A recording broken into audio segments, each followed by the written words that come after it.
Hello， 朋友们，我是若楠。今天呢是金标大众的首款中大型 SUV 宇众08。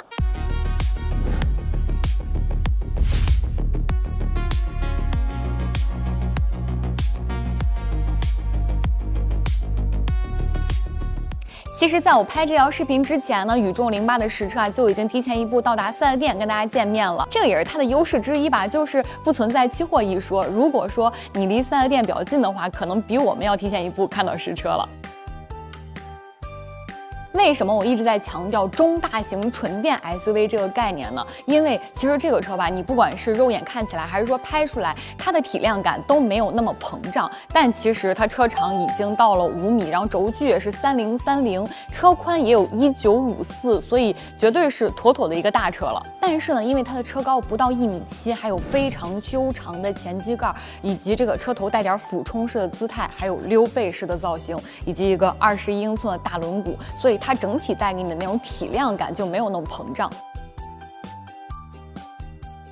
跟之前的大众不太一样啊，我觉得宇众08是带一点张扬的感觉的。我觉得它和之前大火的英菲尼迪 FX35是有那种异曲同工之妙的，就是跑车式 SUV 的观感。还有它的无框车门以及尾部高位刹车灯，这里有一个细节我很喜欢，就是看。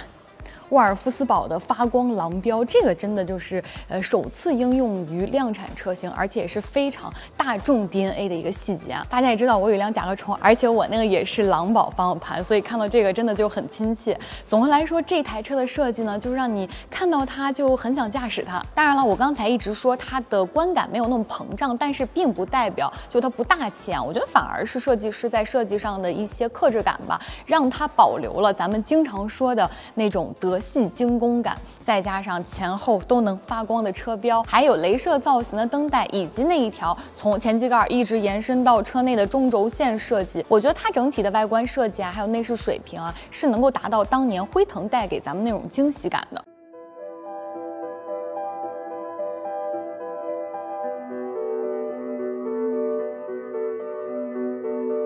关于内饰上呢，大家可以看一下，就是非常全面拥抱新能源了。而且呢，在他的好朋友小鹏身上也汲取到不少的优秀经验，比如说这个双14.96英寸的双联屏，而且呢，因为它搭载的是高通骁龙8295P 芯片，所以呢，不光是功能非常全啊，就现在最流行、最顶尖的那些功能它都是有的，并且也真的非常的丝滑。再加上车里边大量的真皮以及翻毛皮的包覆，还有这一条一直贯穿到车里的这个金色饰条，这个真的是很有设计感，我很喜欢。以及这种环绕式的氛围灯，整体的这个氛围感还是非常对得起金标大众的定位的。刚才也说了，它的轴距达到了3030，所以带来的呢就是它的后排以及后备箱应该会非常大。现在咱们简单的一镜到底给大家看一下空间啊，大家看吧，这个应该也不太需要用拳头来量了，就是翘二郎腿非常的简单，而且它不是通过缩短这个后排靠垫的长度来达到就看起来空间很大的目的的。大家可以看到，就是对这个腿部的承托也非常好。而且它还有一个配置啊，就是它后排的前面这里它会有一个平板拓展接口，并且呢两边它都是有小桌板的，只不过我们这一台没有啊。这样的后排的朋友也就可以坐在这里刷剧了。还有它后排靠背的角度也是可以调的，看这个呢是一个正常的坐姿，然后我现在这个调的它就是一个最舒服的坐姿，差不多是127度这样。还有刚才也说了，它为了整体车身姿态看起来更加的修长，车高是偏矮一点的，但是大家可以看到，就我不管怎么做，这个后排的头部空间并没有受到影响。好，接下来我们看一下副驾，因为它这个也是一个女王副驾啊，它有3种模式。先点到放松，这个时候你的腿托会升起来，然后是一个相对平躺的一个姿势。还有一个小气模式，哦，小气模式就完全是平躺了，看，大概就是这样。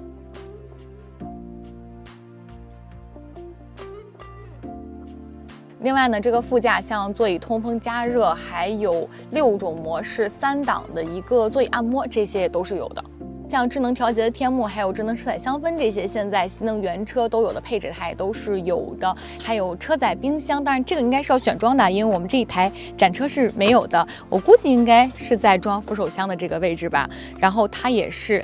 可以从两侧开启的，这个就还比较方便。OK， 那以上呢就是这台宇众08的外观内饰的体验。过几天还会发它的动态试驾，关注这台车的朋友可以蹲一下。